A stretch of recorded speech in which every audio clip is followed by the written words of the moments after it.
मित्रांनो, व्हर्च्युअली आपण भोगवादी संस्कृती स्वीकारली आहे आणि ती इंग्रजांनी आपल्या घरी पोचवली आहे.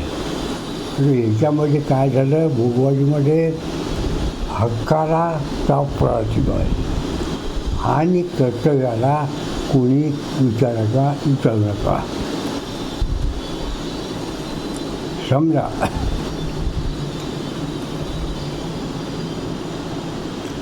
तुमचं एखादं स्वतःचं काम आहे, त्यात तुम्हाला तुमच्या एखाद्या माणसाचं काम करायचं आहे.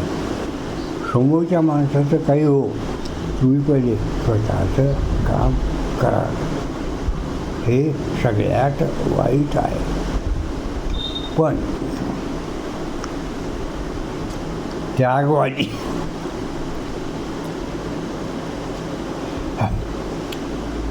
संस्कृतीमध्ये तसं नाही.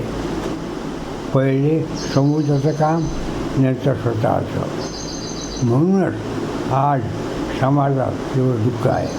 स्वार्थाच्या बाजाराचं किती पामध्ये असतं. स्वार्था सोडून दूर जातो, मूळ त्याला सर्वोत्तम. थँक्यू.